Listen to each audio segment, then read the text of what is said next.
नमस्कार दोस्तों, पीसीएस पाठशाला में आप सभी का स्वागत है। देखिए दोस्तों, परीक्षा मंथन की प्लेलिस्ट बना दी गई है। आप लोग परीक्षा मंथन की प्लेलिस्ट को फॉलो करिएगा। परीक्षा मंथन 2021 के नाम से प्लेलिस्ट बनी हुई है। परीक्षा मंथन का जो आपका बुक था, मैं उसका रिव्यू दिया हुआ था और बताया था कि वीडियो के माध्यम से आपको क्लियर किए जाएंगे। तो प्लेलिस्ट बना हुआ है परीक्षा मंथन 2021 के नाम से। आप लोग उस प्लेलिस्ट को फॉलो करिएगा। और आइए आज के सेशन में देखते हैं भारत में कोविड-19 हेतु टीकाकरण। पूरा का पूरा 100% इसको कवर किया जाएगा। पूरा भारत में कोविड-19 हेतु टीकाकरण का जो भी प्लान है उसको क्लियर करते हैं। तो देखिए क्या है, सबसे पहले बात आप लोग ये याद रख लें कि भारत में जो कोविड-19 टीकाकरण का जो शुभारंभ हुआ है वह 16 जनवरी 2021 से हुआ है। तो यह चीज़ ध्यान रखिएगा आप लोग कि 16 जनवरी 2021 से टीकाकरण कार्यक्रम चालू हुआ है। 16 जनवरी 2021 से 2021 से कोविड-19 हेतु टीकाकरण का शुरुआत हुआ है। स्वास्थ्य मंत्रालय के अनुसार प्राथमिकता के स्तर पर पहले 3 करोड़ स्वास्थ्यकर्मी एवं फ्रंटलाइन वर्कर्स को वैक्सीन दी जाएगी। जो फ्रंटलाइन वर्कर्स है, आप जानते हैं, जो भी पुलिसकर्मी हैं, स्वास्थ्यकर्मी हैं, ये सब फ्रंटलाइन वर्कर हैं। तो सबसे इनकी जो संख्या है वह 3 करोड़ है। यह भी ध्यान रखिएगा। 16 जनवरी 2021 से शुरुआत हुआ है और 3 करोड़ स्वास्थ्यकर्मी एवं फ्रंटलाइन वर्कर्स को सबसे पहले वैक्सीन दी जाएगी। गौरतलब है कि भारत में कोविड-19 से अब तक 1 करोड़ 11 लाख से ज़्यादा लोग संक्रमित हैं। 1 करोड़ 11 लाख से ज़्यादा लोग संक्रमित हो चुके हैं, जिनमें से करीब 1,57,000 लोगों का डेथ हो चुका है, मौत हो चुका है। भारत में कोरोना वायरस से बचने के लिए 130 करोड़ लोगों को वैक्सीन लगाने का काम 16 जनवरी 2021 से शुरुआत हुआ है। 16 जनवरी 2021 ध्यान रखिएगा। और 3 करोड़ जो फ्रंटलाइन वर्कर हैं उनको सबसे पहले दिया जाएगा टीकाकरण। केंद्र सरकार का जो लक्ष्य है जुलाई 2021 तक, अब देखिए जुलाई 2021 तक 30 करोड़ लोगों को वैक्सीन देने का लक्ष्य है। जुलाई 2021 तक, तो ध्यान में रखिएगा। वैक्सीन देने का इसे विश्व का सबसे बड़ा टीकाकरण अभियान माना जाता है। भाई 30 करोड़ लोगों को जहां टीकाकृत किया जाएगा, आप जानते हैं कि सबसे बड़ा टीकाकरण अभियान है। कोविड-19 वैक्सीन भारत में सबसे पहले किसे मिली? तो देखिए, निर्धारित प्रोटोकॉल के अनुसार सबसे पहले कोविड-19 वैक्सीन हेल्थ केयर कर्मियों यानी डॉक्टर, नर्स, पैरामेडिक्स और स्वास्थ्य से जुड़े लोगों को दी जा रही है। और इनकी संख्या कितनी है? 3 करोड़। निजी एवं सार्वजनिक 3 करोड़ है और 30 करोड़ जुलाई 2021 तक लोगों का टीकाकरण हो जाएगा। निजी एवं सार्वजनिक अस्पतालों को मिलाकर इनकी संख्या 80 लाख से 1 करोड़ है। इसके बाद करीब 2 करोड़ फ्रंटलाइन वर्कर्स यानी राज्य पुलिसकर्मी, पैरामिलिट्री फोर्सेज, फौज, सैनिटाइजर्स वर्कर्स को वैक्सीन दी जाएगी। इसके बाद 50 से ऊपर उम्र वाले, या देखिए सबसे पहले तो जो फ्रंट लाइन वर्कर हैं उनको वैक्सीन दी जाएगी, जो स्वास्थ्यकर्मी हैं उनको वैक्सीन दी जाएगी। उसके बाद क्या होगा? 50 से अधिक उम्र वाले लोगों को वैक्सीन दी जाएगी और 50 से कम उम्र वाले उन लोगों को वैक्सीन दी जाएगी जो किसी न किसी गंभीर बीमारी से जूझ रहे हैं। और इनकी संख्या कितनी है? 27 करोड़।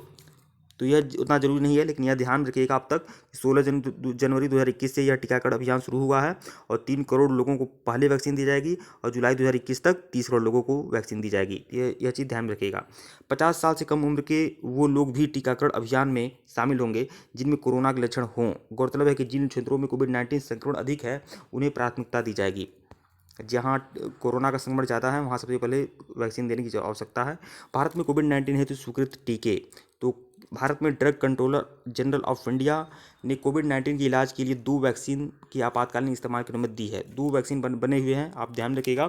एक है कोविशील्ड और एक है कोवैक्सीन। ध्यान रखिएगा, 2 ही वैक्सीन बना हुआ है, कोविशील्ड और कोवैक्सीन। यह जो कोवैक्सीन है यह पूरी तरह से स्वदेशी है और कोविशील्ड स्वदेशी नहीं है, लेकिन कोवैक्सीन जो है पूरी तरह से 100% स्वदेशी है। ध्यान रखिएगा। कोविशील्ड, देखिए कोविशील्ड जहां असल में एक ऑक्सफोर्ड एस्ट्राजेनेका का संस्करण है। ध्यान रखिएगा, कोविशील्ड किसका संस्करण है? ऑक्सफोर्ड एस्ट्राजेनेका का संस्करण है। वहीं कोवैक्सीन पूरी तरह भारत की अपनी वैक्सीन है, जिसे स्वदेशी वैक्सीन भी कहा जा रहा है। तो ध्यान रखिएगा, कोवैक्सीन जो है स्वदेशी है। कोविशील्ड को भारत में, अब देखिए कोविशील्ड पूरी तरह से स्वदेशी नहीं है कोविशील्ड, लेकिन कोवैक्सीन पूरी तरह से स्वदेशी है। तो देखिए कोविशील्ड को भारत में serum institute of India company बना रही है। भारत में serum institute of India company बना रही है कोविशील्ड को। ध्यान रखिएगा, serum institute of India company बना रही है कोविशील्ड को। स्वास्थ्य मंत्रालय ने कहा है कि अभी कोविशील्ड वैक्सीन 110 लाख, मतलब 1 करोड़ 10 लाख खुराक दी जा रही है। वहीं कोवैक्सीन को हैदराबाद स्थित, देखिए कोविशील्ड को कौन बना रहा है? Serum institute of India. और कोवैक्सीन को कौन बना रहा है? हैदराबाद स्थित Bharat biotech company India council of medical research बना रही है। सरकार ने कहा कि अब तक कोवैक्सीन की 55 लाख खुराकें खरीदी जा रही हैं। इसकी 1 करोड़ 10 लाख और इसकी 55 लाख। कोवैक्सीन को कौन बना रहा है आप जानते हैं। कोवैक्सीन को बना रहा है Bharat biotech company, Indian council of medical research. और कोविशील्ड को कौन बना रहा है, serum institute of India. Bharat में कोविड-19 वैक्सीन को कैसे संग्रहित व वितरित किया जाएगा, मतलब कैसा इसका संग्रहण होगा आप जानते हैं कि सरकार की योजना है कि वैक्सीन पहले निर्माताओं से 4 बड़े कोल्ड स्टोरेज, देखिए कोवैक्सीन सबसे पहले 4 बड़े कोल्ड स्टोरेज में रखा जाएगा, यह ध्यान रखिएगा। करनाल, मुंबई, चेन्नई, कलकत्ता, 4 बड़े कोल्ड स्टोरेज में रखा जाएगा। आप जानते हैं वैक्सीन को ठंड की आवश्यकता होती है, ठंडी जगह रखा जाता है, कोवैक्सीन को फ्रिज में स्टोर करके रखा जाता है। तो यह 4 बड़े स्टोरेज केंद्रों में स्थापित किया जाएगा, कोवैक्सीन रखा जाएगा। वो कौन है, कलकत्ता, मुंबई, चेन्नई और कोलकाता। करनाल, मुंबई, चेन्नई और कोलकाता, इसको ध्यान में रखिएगा। करनाल है, इसे कर लीजिएगा, करनाल, फिर कलकत्ता, फिर मुंबई, चेन्नई, कलकत्ता, करनाल, मुंबई, नहीं करनाल और कलकत्ता, कैसे है, करनाल, कलकत्ता, फिर मुंबई और चेन्नई, ऐसे जहाँ से उन्हें 37 राज्य संचालित स्टोर्स में भेजा जाएगा। अब फिर यहाँ पर 4 बड़े स्टोरेज के बाद 37 राज्य संचालित स्टोरेज में भेजा जाएगा, ध्यान रखिएगा, 37 राज्य संचालित स्टोरेज में भेजा जाएगा। समाचार एजेंसी रॉयटर्स की रिपोर्ट के अनुसार टीकाकरण अभियान के लिए सरकार ने देश भर में करीब 29,000 कोल्ड स्टोरेज बनाए हैं। अब देखिए सबसे बड़ा 4 कोल्ड स्टोरेज है, करनाल, कलकत्ता, मुंबई, चेन्नई। उसके बाद 37 राज्य संचालित स्टोर्स में भेजा जाएगा। उसके बाद छोटे छोटे स्टोरेज में भेजा जाएगा, जिनकी संख्या 29,000 कोल्ड स्टोरेज है, तो ध्यान में रखिएगा। दूसरा चरण, भारत में टीकाकरण अभियान की शुरुआत 16 जनवरी 2021 से हुई। सरकार का लक्ष्य 30 करोड़ लोगों को वैक्सीन देने का है, जुलाई 2021 तक। कोरोना टीकाकरण चरणबद्ध तरीके से किया जा रहा है। सबसे पहले चरण में स्वास्थ्य कर्मियों यानी डॉक्टर, नर्स, पैरामेडिक्स, स्वास्थ्य से जुड़े लोगों को वैक्सीन दी जा रही है। साथ ही फ्रंटलाइन वर्कर यानी पुलिसकर्मी, पैरामिलिट्री फोर्सेज और सैन्य कर्मियों को भी टीका लगाया जा रहा है। 14 लाख लोगों को टीके की दूसरी डोज भी दी जा चुकी है। पहले चरण के मुकाबले दूसरा चरण कुछ मामलों में अलग है। पहले चरण में सिर्फ सरकारी केंद्रों पर वैक्सीन दी जा रही थी, लेकिन अब प्राइवेट में भी, निजी संस्थाओं में भी वैक्सीन दी जाएगा, लेकिन अब निजी अस्पतालों में भी वैक्सीन मिल जाएगी। इसके लिए लोगों को खुद भुगतान करना होगा। निजी अस्पतालों में वैक्सीन की कीमत कितनी होगी, इस संबंध में फिलहाल स्वास्थ्य मंत्रालय ने कोई घोषणा नहीं की है, लेकिन करीब 20,000 प्राइवेट सेंटर पर वैक्सीन लगाई जा रही है। तो देखिए क्या जरूरी है याद करना, वो आप ध्यान में रखिएगा। 16 जनवरी ध्यान में रखिएगा। कोविशील्ड और कोवैक्सीन के बारे में जो बताया हूँ वह ध्यान में रखिएगा। कौन कौन बनाया है वह ध्यान रखिएगा। और जुलाई 2021 तक 30 करोड़ लोगों को वैक्सीन दी जाएगी, यह ध्यान रखिएगा। और भी जो जरूरी बातें हैं वो सब ध्यान रखिएगा। जो लोग प्राइवेट अस्पतालों में वैक्सीन का टीका लगवाएंगे उन्हें पैसे देने होंगे। स्वास्थ्य मंत्रालय जल्द ही वैक्सीन की कीमत भी बताएगा, मतलब प्राइवेट संस्थाओं में वैक्सीन की कीमत क्या होगी इसके बारे में बताया जाएगा। अब देखिए कोविशील्ड और कोवैक्सीन के बारे में थोड़ा सा अध्ययन कर लेते हैं। ऑक्सफोर्ड एस्ट्राजेनेका का वैक्सीन को, देखिए यहाँ ध्यान रखिएगा कोविशील्ड के बारे में। ऑक्सफोर्ड एस्ट्राजेनेका की वैक्सीन को भारत में पहले ब्रिटेन, अर्जेंटीना, अल सल्वाडोर में आपातकालीन स्थिति में मंजूरी मिल चुकी थी। देखिए कोविशील्ड जो है यह पूरी तरह स्वदेशी नहीं है, तो यह ऑक्सफोर्ड एस्ट्राजेनेका का वैक्सीन का संस्करण है। इससे पहले भारत से पहले यहाँ कहाँ इस्तेमाल किया गया है, ब्रिटेन में, अर्जेंटीना में, अल सल्वाडोर में, ध्यान रखिएगा। ब्रिटेन, अर्जेंटीना और अल सल्वाडोर में आपातकालीन इस्तेमाल की मंजूरी मिल चुकी है। कोविशील्ड के बारे में बता रहा है। भारत में वैक्सीन का निर्माण पुणे स्थित serum institute of India Covishield कर रही है। देखिए सीरम इंस्टीट्यूट ऑफ इंडिया बताया हूँ, लेकिन यह कहाँ है, पुणे में, ये नाम से कंपनी कर रही है। कंपनी कह चुकी है कि अब तक कोविशील्ड वैक्सीन की 5 करोड़ खुराक का उत्पादन कर चुकी है। फिलहाल वह हर महीने 5 से 6 करोड़ खुराक का उत्पादन कर रही है कोविशील्ड। फिर कैसे बनी कोविशील्ड वैक्सीन, तो इस वैक्सीन का विकास कॉमन कोल्ड एडेनोवायरस ने किया है। कॉमन कोल्ड एडेनोवायरस ने किया, ध्यान रखिएगा। कोविशील्ड का विकास कैसे हुआ है, कॉमन कोल्ड एडेनोवायरस। चिंपांजी को संक्रमित करने वाले इस वायरस में बदलाव किए गए हैं ताकि मनुष्यों को संक्रमित न कर सके। तो कॉमन कोल्ड एडेनोवायरस इस वैक्सीन का विकास कैसे हुआ, कॉमन कोल्ड एडेनोवायरस ने किया है। चिंपांजी को संक्रमित करने वाले इस वायरस में बदलाव किए गए हैं। परीक्षण, वैक्सीन का 18 वर्ष या उससे अधिक उम्र की 23,745 लोगों पर परीक्षण किया गया है। इसको जो कोविशील्ड वैक्सीन है इसका 18 वर्ष से अधिक उम्र के लोगों में 23,745 लोगों पर परीक्षण किया गया है। परीक्षण के दूसरे चरण में 1,000 लोगों को शामिल किया गया, जिसके आगे दूसरे ऐसे ध्यान रखिएगा। देखिए यहाँ देखिए प्रभाव, DCGI व सोमानी का कहना है कि ये देखिए जो जरूरी है मैं बता रहा हूँ।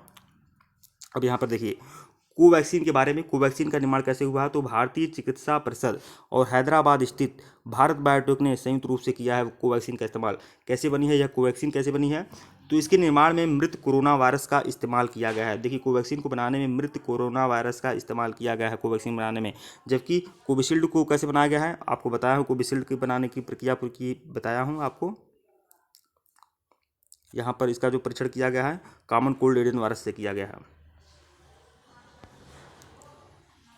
प्रभाव, कोवैक्सीन सुरक्षित एवं प्रभावी है, हालांकि दूसरे तीसरे चरण में परीक्षण चल रहा है, इसी वजह से प्रभाव जो जरूरी है वो बता रहा हूँ आपको। देखिए खुराक व प्रभाव 2 हफ्ते के अंतराल में कोवैक्सीन की 2 खुराक दी जाएगी। 2 से 8 डिग्री सेल्सियस तापमान पर रखा जाएगा। ये जो कोवैक्सीन है इसको कितने डिग्री सेल्सियस की आवश्यकता है तापमान की? 2 से 8 डिग्री, इससे अधिक नहीं और इससे कम नहीं।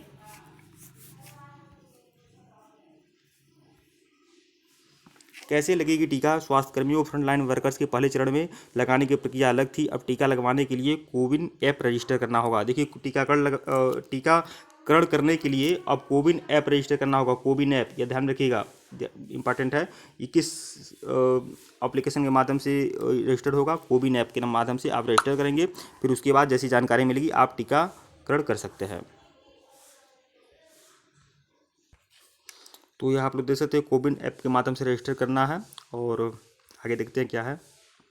देखिए कोविड-19 टीकाकरण संबंधी गाइडलाइन आपको देखना होगा। तो यहाँ पर देखिए 14 जनवरी 2021 से केंद्रीय स्वास्थ्य मंत्रालय द्वारा कोविड-19 टीकाकरण संबंधी गाइडलाइन जारी की गई है। इस गाइडलाइन में निम्नलिखित जानकारियाँ दी गई हैं। जिसको कोविड-19 संबंधी वैक्सीन लगाई जाएगी, किनको कोविड-19 वैक्सीन नहीं लगाई जाएगी, ये सब गाइडलाइन जारी हुआ है। और 18 वर्ष से अधिक उम्र वाले नागरिकों को ही दिया जाएगा कोविड-19 तो यह तो ध्यान रखिएगा। देखिए दोस्तों, अगर यह पीडीएफ आप लोग लेना चाहते हैं तो टेलीग्राम ज्वाइन कर लीजिएगा। टेलीग्राम पे यह पीडीएफ आपको मिल जाएगा, टेलीग्राम जरूर ज्वाइन कर लीजिएगा। कोविड-19 के बारे में यह पूरा का पूरा कोविड-19 हेतु टीकाकरण का जो भी प्लान है इस पूरे अध्याय में आपका क्लियर हो जाएगा। ये जो परीक्षा मंथन का यह पीडीएफ है, यह पीडीएफ सिर्फ यह पीडीएफ ले सकते हैं। टेलीग्राम जरूर ज्वाइन कर लीजिएगा, टेलीग्राम पर उपलब्ध है पीडीएफ। ठीक है, डायबिटीज और उपयुक्त बीमारियों से पीड़ित लोगों को प्राथमिकता सूची में रखा जाएगा। तो टीकाकरण करने के लिए भी बहुत सारी बातें हैं। ठीक है दोस्तों, वीडियो को लाइक और चैनल को सब्सक्राइब करिएगा। डिस्क्रिप्शन में लिंक है टेलीग्राम का, टेलीग्राम को बिल्कुल ज्वाइन करिएगा। और परीक्षा मंथन का अगला संस्करण जैसे ही आता है उसका भी वीडियो बनाया जाएगा। आप लोग प्लेलिस्ट जरूर फॉलो कर लीजिएगा। परीक्षा मंथन करंट अफेयर 2021 के नाम से प्लेलिस्ट बनी हुई है। परीक्षा मंथन के जितने भी मैं वीडियो के माध्यम से पूरा का पूरा कंप्लीट कराने का प्रयत्न करूँगा। ठीक है दोस्तों, धन्यवाद। आप लोग को टेलीग्राम बिल्कुल ज्वाइन करिएगा। धन्यवाद।